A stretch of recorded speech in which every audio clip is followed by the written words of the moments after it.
Is higher education too expensive in your country? Universities in my country, that are run by the government, offer higher education for free. The cost to pursue higher education in such a university is much cheaper than that of private universities.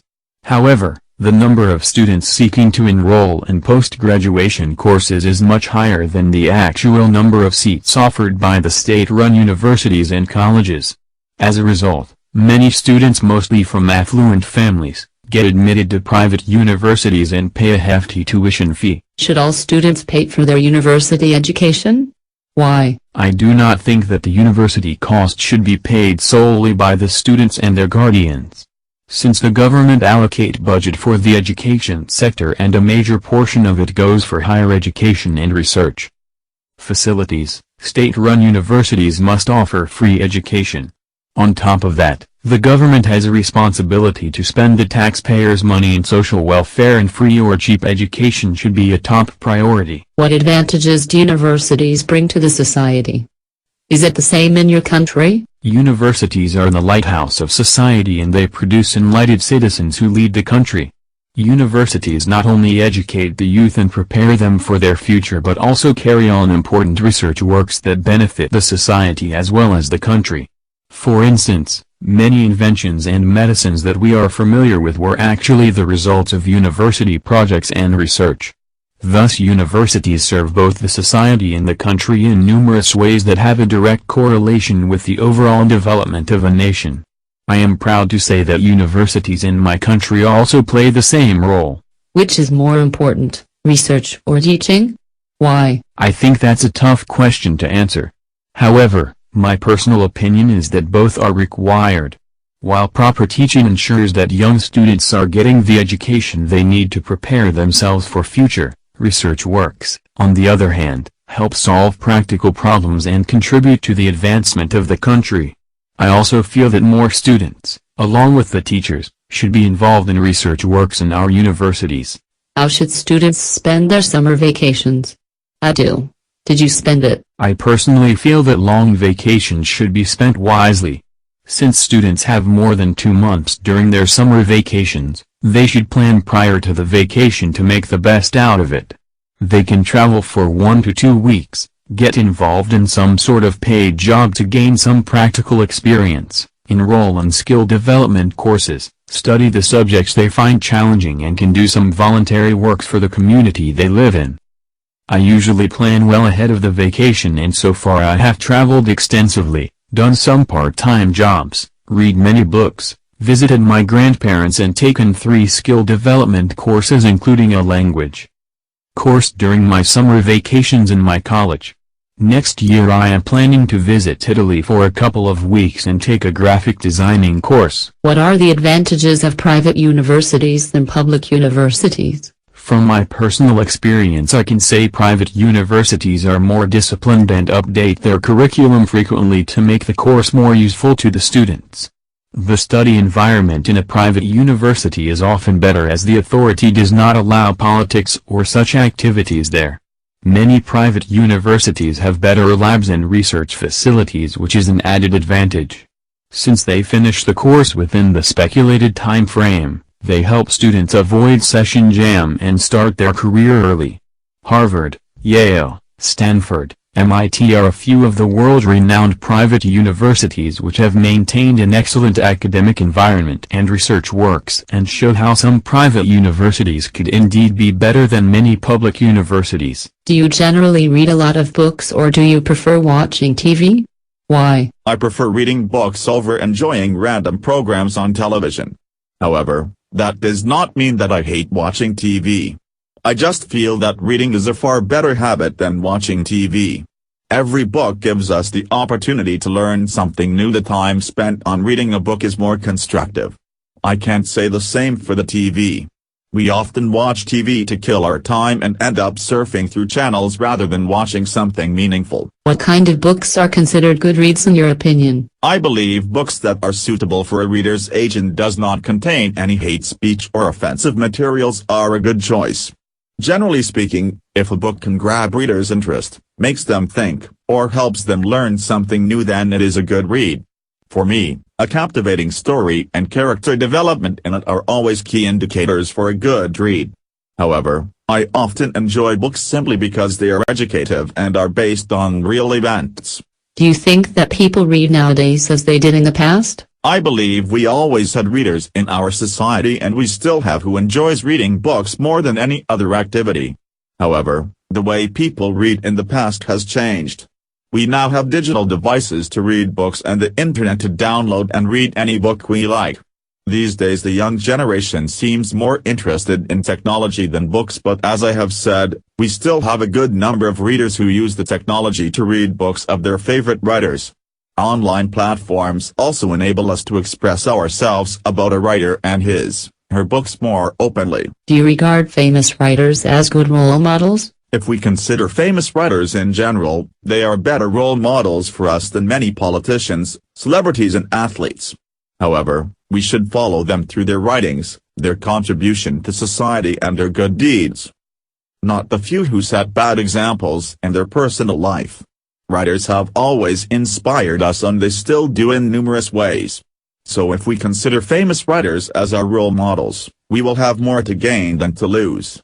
If a movie is based on a book, would you prefer to read the book or to watch the film? Why? I would not mind both reading the book and watching the movie. However, my personal experience has taught me that books are better than movies in most of the cases. To many, watching a movie is more exciting, and interesting visual effects of the film make it more appealing. However, books can touch a reader more profoundly than the movie.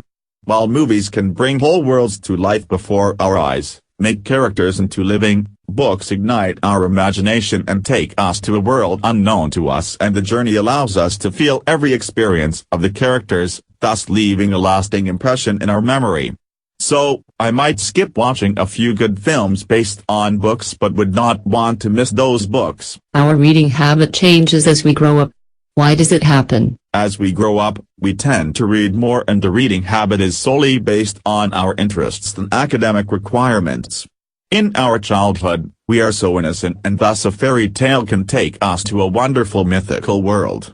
We want to be like the hero or heroine who has magical powers to destroy the evil. This is however not the case when we grow up, as our mind gets maturity and it requires more practical ingredients to be challenged and entertained.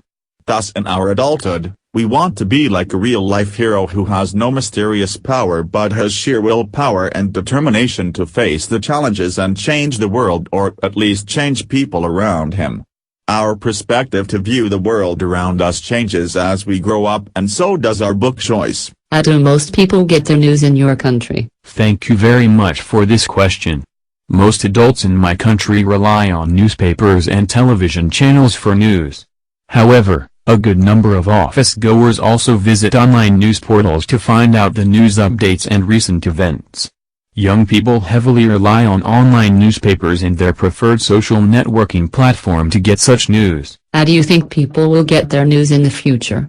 I think technology will change the way we will get and share news in the future.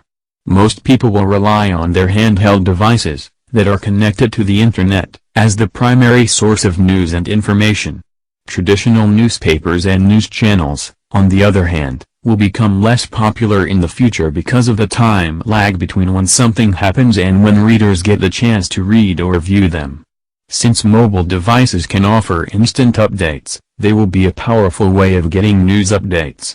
Listening to the preferred type of news by using small devices attached to our ears would become more popular, and the type of news we would like to listen to shall be determined by our activities and interests. Do you believe everything you read in the newspapers? No, I do not believe everything newspapers publish for the public.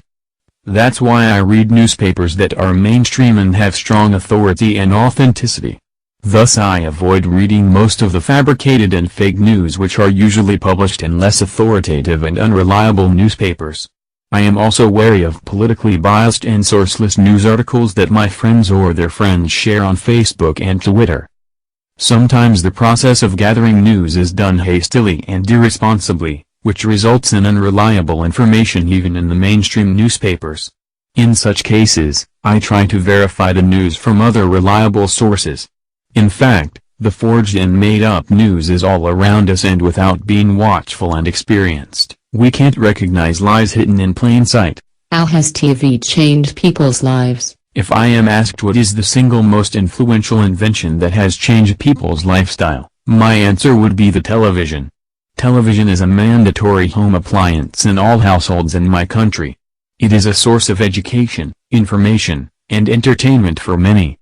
People watch TV to get news, weather updates, learn about foreign cultures, relax, and even plan their next day based on information gained from the TV. They watch TV in the morning, evening, and even before going to bed. TV programs entertain them, keep them together in the drawing room, and eliminate many elders' loneliness.